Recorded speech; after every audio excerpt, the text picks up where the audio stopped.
भारत निवासी प्यारे भाइयों और बहनें, आज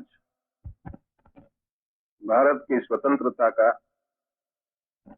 1 साल परिपूर्ण होता है। उस समय पर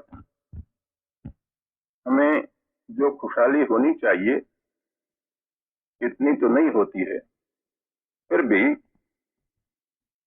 1 साल हमें कितनी कठिनाइयों में काटी और क्या क्या मुसीबतों का मुकाबला करना पड़ा, उसके पर ख्याल करें तो हमें काफी खुशी मनानी चाहिए। बहुत काम करने का बाकी तो है ही, लेकिन इस मौके पर जो जो काम हमने किया वो बताने की जरूरत नहीं है। आज हमारी क्या हालत है और भविष्य में, नजदीक के भविष्य में हमें क्या करना है, उसके पर मैं आपकी तवज्जो दिलाना चाहता हूं। पिछले साल में जो हमारे मुल्क में भारत की आजादी के बाद तुरंत मुल्क में चारों तरफ आग फैल गई, जो कौमी फिसाद फूट निकली, उस हालत में एक तो हमारे पास खुद राष्ट्र के पिता महात्मा गांधी जी मौजूद थे, इससे हम बच गए। यदि इस समय पर बंगाल में खुद महात्मा जी मौजूद न होते तो आज हमारी क्या हालत होती वो कहना मुश्किल है। उसी समय पर पंजाब का टुकड़ा होने के बाद या तो भारत का टुकड़ा होने के बाद जो मुसीबत हमारे सामने आई, उसमें क्या क्या कठिनाइयों में पसार होना पड़ा आप सब जानते हैं। लेकिन अब आज ईश्वर की कृपा से हम मुल्क में एक प्रकार की शांति स्थापित कर सके, और दूसरा, जैसा एक कौमी मामला था वैसा एक पेचीदा मामला देशी रियासतों का था। जब सार्वभौम सत्ता हिंदुस्तान में से अपना बिस्तरा लपेट के चली और जब उसने ऐलान किया कि इधर पैरामाउंसी खत्म होती है, उस समय पर मुल्क में क्या होगा और मुल्क एक रहेगा या तो उसका टुकड़ा टुकड़ा हो जाएगा, उस बारे में बहुत लोगों का अलग अलग ख्याल था और बहुत लोग चिंता में घिरे थे। लेकिन जो राजा महाराजा को उसमें से बहुतों ने काफी स्वदेशाभिमान बताया और भारत की सरकार को साथ दिया। उसके लिए मैं आज इन लोगों को धन्यवाद देना चाहता हूं और मैं कहना चाहता हूं कि उनकी मदद से आज मुल्क में जो एकता हुई है तो सैकड़ों साल पहले कभी नहीं थी।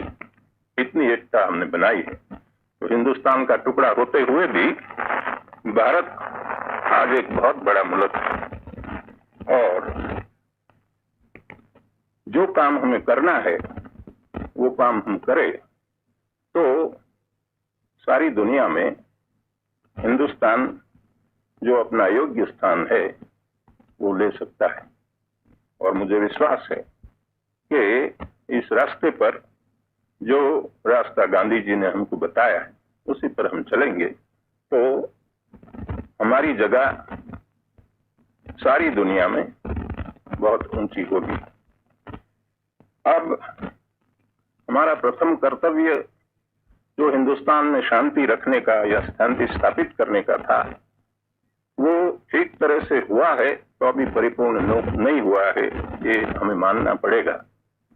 क्योंकि अभी तो हिंदुस्तान के भीतर में एक तो कश्मीर में लड़ाई चलती है और दूसरा हिंदुस्तान की होजरी में हैदराबाद का एक बहुत बड़ा अवसर पड़ा है और वहां से रोमी जहर दिन प्रतिदिन उबल रहा है, फैल रहा है।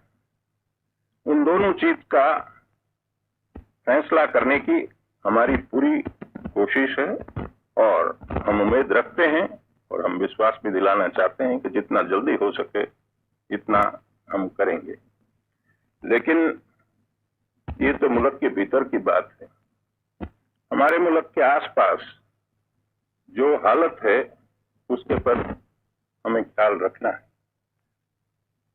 चाइना में एक समय पर ऐसी हम उम्मीद रखते थे कि चाइना सारा एशिया की आगेवानी लेगा, लेकिन वहां की जो भीतर की हालत है उससे मालूम पड़ता है कि वहां से हमको कोई उम्मीद नहीं और वहां बड़ा दुख है।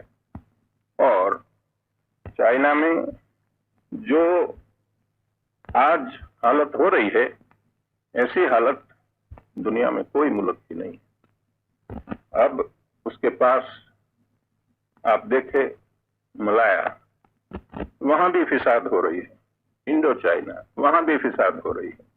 और देखे ब्रह्मदेश हमारे पास, हमारे साथ साथ उनको आजादी मिल गई, उसकी क्या हालत है, बड़ी चिंताजनक हालत है। और हमारे पास लगोलग पड़ा है और हम देखते हैं कि हमारे मुल्क में उसका चेप फैलने में देर न लगे, ऐसी हालत है। इसलिए हमें बड़ी सावधानता की जरूरत है। कई लोग कहते हैं कि आजाद हिंदुस्तान जितनी ही स्वतंत्रता लोगों को मिलनी चाहिए इतनी देने में झिझकते हैं और कुछ ऐसे कड़े कानून बनाते हैं जिसके वजह से आजादी पर खराब होती है। हमें कबूल करना पड़ता है कि ये बात कई दर्जे तक सही है। कल मैं इधर आया